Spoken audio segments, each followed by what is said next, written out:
اعوذ باللہ من الشیطان الرجیم بسم اللہ الرحمن الرحیم۔ اب اس سورہ مبارکہ کا جو ایک خاص مضمون آ رہا ہے وہ حضرت موسیٰ علیہ السلام پر ایمان لانے والے ایک بڑے سردار تھے قوم فرعون کے۔ ظاہر بات ہے کہ وہ بھی انسان تھے اور حضرت موسیٰ کی دعوت ان کے کانوں میں بھی پہنچی۔ اللہ نے کسی کا دل کھول دیا کہ بڑے درباری تھے، وہ ایمان لے آئے تھے، لیکن اپنے ایمان کو انہوں نے مخفی رکھا۔ اور پھر جب ایک موقع آیا کہ فرعون نے یہ تجویز پیش کی کہ اب ہمیں موسیٰ کو مزید مہلت نہیں دینی چاہیے، اسے ہمیں قتل کر دینا چاہیے، تو جب یہ ریزولوشن رکھا گیا ہاؤس میں تو اس وقت پھر وہ کھڑے ہوئے، انہوں نے تقریر کی ہے۔ یہ مومن آل فرعون کی تقریر اتنی عظیم تقریر ہے، اور اس اللہ کے اس بندے کا اللہ نے وہ مقام بنایا ہے۔ پورے قرآن میں اتنی لمبی تقریر کسی اور نبی بڑے سے بڑے رسول کی بھی نقل نہیں ہوئی جتنی کہ ان کی ہوئی ہے۔ نہ وہ نبی تھے نہ رسول تھے، فرعون کی قوم میں سے تھے، لیکن اللہ قدر فرماتا ہے جتنی فرمائے۔ لیکن اس کے لیے تمہید ہے، لقد ارسلنا موسیٰ بآیاتنا وسلطان مبین، اور ہم نے بھیجا تھا موسیٰ کو اپنی نشانیوں کے ساتھ اور کھلی سند کے ساتھ، الی فرعون وہامان وقارون، ہم نے بھیجا تھا فرعون کی طرف بھی، حامان کی طرف بھی، قارون کی طرف بھی۔ فقالوا ساحر کذاب، تو انہوں نے بھی وہی بات کہی تھی جو سورہ صاد میں حضور کے بارے میں کہی گئی، ساحر کذاب، حضرت موسیٰ سے بھی کہا گیا ساحر کذاب۔ فلما جاءهم بالحق من عندنا قالوا اقتلوا ابناء الذين آمنوا، تو جب وہ آئے حق کے ساتھ ہماری طرف سے حق لے کر، تو انہوں نے کہا کہ ان کے اقتلوا ابناء الذين آمنوا معه، جو لوگ اس کے ساتھ ایمان لائے موسیٰ کے ساتھ، موسیٰ پر، ان کے بیٹوں کو قتل کر دو، واستحیوا نساءهم، اور ان کی بیٹیوں کو زندہ رکھو، وما کید الکافرین الا فی ضلال، لیکن یہ داؤ جو ہے منکروں کا تو وہ بھٹک کر رہ جاتا ہے، اس کا نتیجہ کوئی نہیں نکلتا۔ یہ وہ بات ہے جو ہم اس سے پہلے پڑھ چکے ہیں سورہ اعراف میں۔ سورہ اعراف میں کہا تھا جو سردار تھے اس قوم کے، فرعون کے درباری، کہ موسیٰ کو قتل کر دیجئے، کیا چھوڑے رکھو گے اس موسیٰ کو تم؟ اور یہ تمہارا دین جو ہے یہاں فساد مچا رہا ہے زمین میں، لوگ اس پر ایمان لا رہے ہیں، جمع ہو رہے ہیں، اس کی طاقت بن رہی ہے، کب تک چھوڑے رکھو گے؟ لیکن جیسا کہ میں بتا چکا ہوں، جو اس وقت فرعون تھا وہ گویا کہ حضرت موسیٰ کا چھوٹا بھائی تھا۔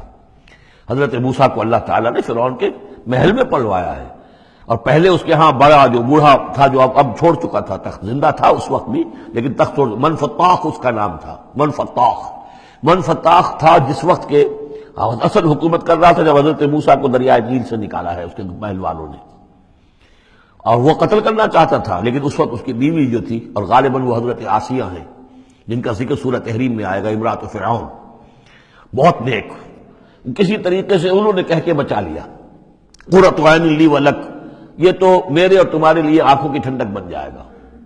اس کے بعد یہ وقت آیا کہ جب حضرت موسیٰ علیہ السلام چلے گئے، ان کے ہاتھ سے وہ قبطی قتل ہو گیا، پھر وہ مدین گئے، مدین سے ہو کر واپس آئے، تو اب اس کا جو بیٹا تھا، یہ جو پیدا ہو چکا تھا بعد میں، پہلے تو حضرت موسیٰ ہی تھے، اس کے بعد اس کے ہاں بھی اولاد ہو گئی، ایک بیٹا ہو گیا، وہ ہے رامسیس سیکنڈ، وہ ہے رامسیس کہ جو اس وقت اب تھا فرعون، اس لیے کہ بوڑھے باپ نے سارے امور سلطنت اس کے حوالے کر کے خود ریٹائرمنٹ لے لی تھی۔ اس کے سامنے جب پیش ہوئے، اس کے سامنے درباریوں نے کہا کہ اسے قتل کر دو ورنہ تو یہ فساد مچا دے گا دنیا کے اندر، تمہارے ملک کے اندر، لیکن وہ چونکہ چھوٹے بھائی کی حیثیت سے تھا، اور حضرت موسیٰ اس کے بڑے بھائی کی حیثیت رکھتے تھے، ساتھ پلے تھے، ساتھ کھیلے کودے تھے، انہوں نے کہا نہیں کوئی ایسی بات نہیں ہے، ہم بڑی آسانی سے یہ کر سکتے ہیں، اس قوم کی ہم اس کی طاقت جو ہے وہ ختم کر دیں گے کہ ان کے بیٹوں کو قتل کرو اور ان کی بیٹیوں کو زندہ رکھو۔ یہ سب کچھ ہو رہا تھا۔ وقال فرعون، اب جب وہ مرحلہ آیا ہے تو فرعون نے بھی سمجھ لیا کہ اب جو معاملہ ہے، اب پانی سر سے گزر چکا، اب تو اگر میں نے موسیٰ کو قتل نہ کیا تو واقعتاً بڑا فساد پیدا ہو جائے گا، ہمارے اقتدار اور ہماری تہذیب اور ہمارا کلچر سب کا بیڑا غرق ہو جائے گا۔ تو وقال فرعون ذرونی اقتل موسیٰ، فرعون نے کہا کہ مجھے اجازت دو کہ میں موسیٰ کو قتل کر دوں۔ اب یہ کیوں پوچھ رہا ہے؟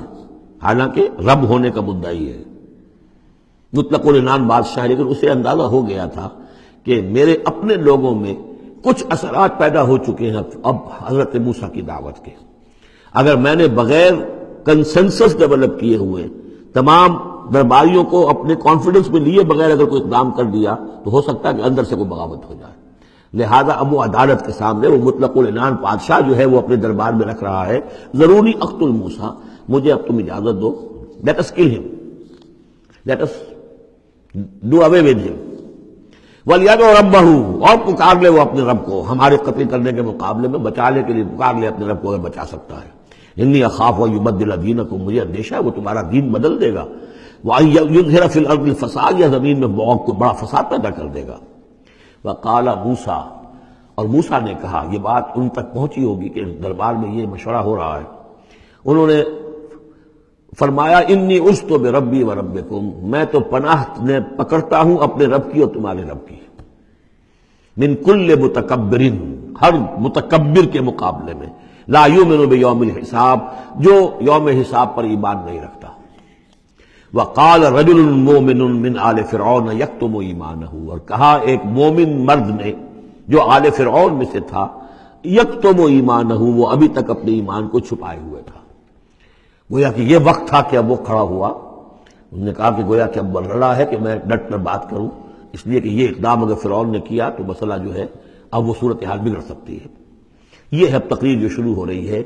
وقال رجل مومن من آل فرعون یکتم ایمانہ اتقتلون رجلا ان یقول ربی اللہ، سوچو تم ایک شخص کو قتل کرنا چاہتے ہو محض اس جرم کی پاداش میں کہ وہ کہتا ہے میرا رب اللہ ہے۔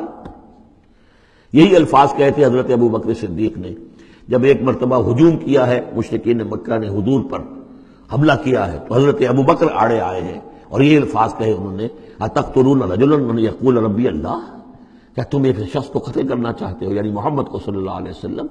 جرم کیا ہے اس کا؟ یہی کہ وہ کہتا ہے میرا رب اللہ ہے، بالکل یہی الفاظ ہے۔ اتقتلون رجلا یقول ربی اللہ وقد جاءکم بالبینات من ربکم، حالانکہ وہ تمہارے رب کی طرف سے واضح نشانیاں لے کر آیا ہے۔ وَإِن يَكُ كَاذِبًا فَعَلَيْهِ كَذِبُهُ، اور اگر وہ جھوٹا ہے تو اس کا جھوٹ کا وبال اسی کے اوپر آئے گا۔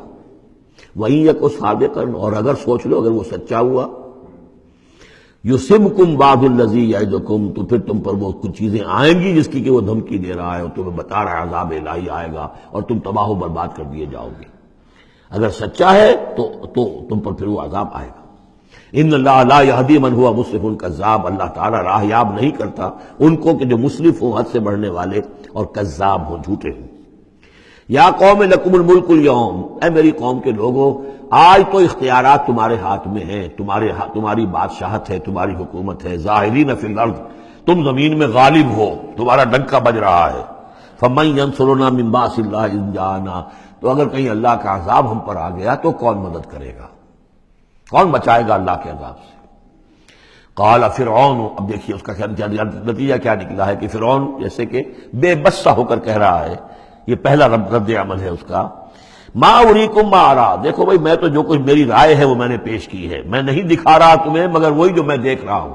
میں یہ دیکھ رہا ہوں کہ اگر اس کو قتل نہ کیا گیا موسیٰ کو تو تباہی آئے گی اور بڑا فساد بن جائے گا، اور یہ معاملہ جو ہے اب پانی جو ہے حد سے گزر گیا ہے، سر سے گزر چکا ہے، اب ہمیں کچھ نہ کچھ کرنا چاہیے۔ تو جو مجھے دکھائی دے رہا ہے، اریکم ما ارا، جو میں دیکھ رہا ہوں وہ میں تمہیں دکھانا چاہ رہا ہوں، وما اہدیکم الا سبیل الرشاد، اور میں نہیں رہنمائی کر رہا تمہاری مگر کامیابی کے راستے کی طرف۔ وقال الذی آمن، اور وہ جو اہل ایمان ہیں، وہ جو مومن آل فرعون ہیں، وہ اپنی تقریر جاری رکھے ہوئے ہیں۔ قال الذی آمن یا قوم، کہا اس مومن شخص نے، اے میری قوم کے لوگوں، انی اخاف علیکم مثل یوم الاحزاب، مجھے اندیشہ ہے تم پر کہ اس طرح کا دن نہ آ جائے جس طرح کے دن پہلی اور قوموں پر آئے ہیں، مثل داب قوم نوح وعاد وثمود والذین من بعدہم، جیسا کہ معاملہ ہوا تھا قوم نوح کا، پھر قوم عاد کا، پھر قوم ثمود کا، اور پھر ان کا جو ان کے بعد ہوئے۔ وما اللہ یرید ظلما للعباد، اور اللہ تعالیٰ تو اپنے بندوں پر ظلم کا ارادہ نہیں رکھتا۔ یہ بندے ہی ہیں کہ جو اپنی کوتاہی کی وجہ سے، اپنی تکذیب کی وجہ سے، اپنی شرارتوں کی وجہ سے جو اپنے اوپر عذاب الہی کو دعوت دیتے ہیں۔ وَيَا قَوْمِ إِنِّي أَخَافُ عَلَيْكُمْ يَوْمَ التَّنَادِ، اور اے میری قوم کے لوگوں مجھے اندیشہ ہے تم پر کہ وہ دن آئے گا جس میں چیخ پکار ہوگی، ہنگامہ ہوگا۔ یوم تولون مدبرین، جس روز تم پیٹھ دکھا کر، پیٹھ موڑ کر بھاگو گے، ما لکم من اللہ من عاصم، لیکن پھر اللہ کے پکڑ سے تمہیں بچانے والا کوئی نہیں ہوگا۔ وَمَن يُضْلِلِ اللَّهُ فَمَا لَهُ مِنْ هَادٍ، اور جسے اللہ ہی گمراہ کر دے پھر اس کو ہدایت دینے والا کوئی نہیں۔ وَلَقَدْ جَاءَكُمْ يُوسُفُ مِنْ قَبْلُ بِالْبَيِّنَاتِ، اور دیکھو تمہارے پاس پہلے یوسف آئے تھے واضح نشانیاں لے کر، اس کو اللہ نے کیسی تعبیر الاحادیث سکھائی تھی، اس نے کیا کیا تھا، اس نے بادشاہ کے، اس وقت کے بادشاہ کے خواب کی تعبیر بتائی تھی، اس نے اس ملک کو تباہی سے بچایا تھا، اس کو بھی تم نے مانا نہیں۔ حالانکہ انہوں نے اس طرح کی دعوت بھی نہیں دی. یہ بات ذہن میں رکھیے، رسول نہیں تھے یوسف صرف نبی تھے. لیکن یہ کہ تم نے مانا تو نہیں اس کو، تم اس پر ایمان تو نہیں لائے، تم نے نہیں مانا کہ وہ اللہ کے نبی ہے. وَلَقَدْ جَاءَكُمْ يُوسُفُ مِنْ قَبْلُ، اور اس سے یہ بات معلوم ہو گئی کہ حضرت یوسف اور حضرت موسیٰ کے درمیان بنی اسرائیل میں کوئی نبی نہیں ہے. اس لیے کہ اگر کوئی اور نبی ہوتے تو یہ مومن آل فرعون ان کا بھی تذکرہ کرتے. یہ حضرت موسیٰ کے بعد پھر شروع ہوا ہے کہ 1400 برس تک حضرت عیسیٰ علیہ السلام تک پھر یہ کہ ان کے ہاں نبوت کا تار نہیں ٹوٹا، لیکن حضرت موسیٰ کے اور حضرت یوسف کے درمیان کوئی نبوت نہیں. وَلَقَدْ جَاءَكُمْ يُوسُفُ مِنْ قَبْلُ، تمہارے پاس آئے یوسف اس سے پہلے بالبینات، فَمَا زِلْتُمْ فِي شَكٍّ مِّمَّا جَاءَكُمْ بِهِ، لیکن تم شکوک و شبہات ہی میں پڑے رہے. وہ تمام تعلیمات جو وہ لے کر آئے تھے ان کو تم نے قبول نہیں کیا. حتیٰ اذا ہلکا، یہاں تک کہ جب وہ فوت ہو گئے. قُلْتُمْ لَن يَبْعَثَ اللَّهُ مِن بَعْدِهِ رَسُولًا، تو تم نے کہا ان کے بعد اللہ کسی اور کو رسول نہیں بھیجے گا. یعنی ان کو تو تم نے ان کی زندگی میں تو رسول اور نبی نہیں مانا. کذالک یضل اللہ من هو مسرف مرتاب، اسی طرح اللہ تعالیٰ گمراہ کر دیتا ہے ان کو کہ جو حد سے بڑھنے والے ہوں اور شکوک و شبہات میں مبتلا رہنے والے ہوں. الذین یجادلون فی آیات اللہ بغیر سلطان اتاہم، کہ جو اللہ کی آیات کے بارے میں جھگڑتے ہیں، بحثیں کرتے ہیں، کج بحثیاں کرتے ہیں بغیر کسی سند کے کہ جو اللہ نے انہیں دی ہو. کبر مقتا عند اللہ وعند الذین آمنوا، بہت بری شے ہے، بہت بری ہے، بیزاری والی بات ہے اللہ کے نزدیک بھی اور اہل ایمان کے نزدیک بھی، ان کے نزدیک بھی جو ایمان لائے. کذالک یطبع اللہ علی کل قلب متکبر جبار، اسی طرح اللہ تعالیٰ مہر کر دیا کرتا ہے ہر دل پر، غرور والے سرکش دل پر. وہ قلب کے جو متکبر ہو اور جبار ہو، اللہ تعالیٰ اس پر مہر لگا دیتا ہے کہ پھر وہ ایمان نہیں لاتے. وقال فرعون، اب یہ تقریر تو جاری ہے ان کی، اور آپ چشم تصور سے دیکھیے کہ معلوم ہوتا ہے کہ ان کی تقریر کا اثر ہو رہا ہے درباریوں پر، کہ بات ایک سے ایک بات جو ہے وزنی ہے، ایک سے ایک مربوط ہے، جڑی ہوئی ہے، تاریخی حوالے سے بھی آ گئی، عقلی حوالے سے بات آ گئی. ہر اعتبار سے انہوں نے اس طریقے کی تقریر کی ہے کہ اب سارے یوں سمجھیے کہ اگر پورے دربار کے اوپر ایک دفعہ سناٹا چھا گیا ہے. اب وہ کیا کرے فرعون؟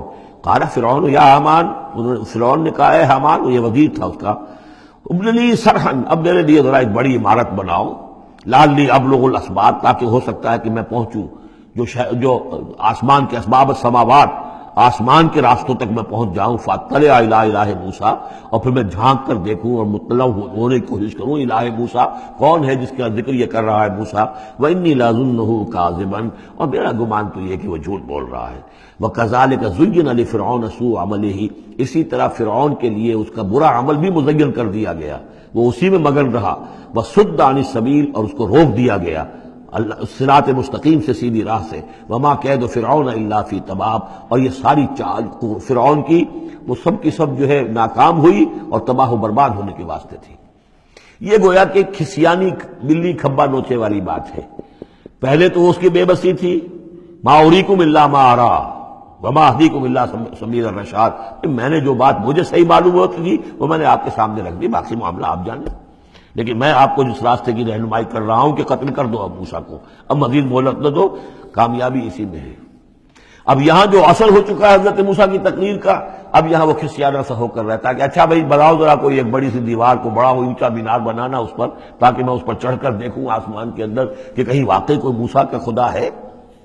جیسا کچھ بے وقوفوں نے کہا تھا کہ ہم تو چاند پہ بھی ہو آئے، ہمیں کہیں خدا نہیں ملا، تو ایسا بھی لوگ کہتے.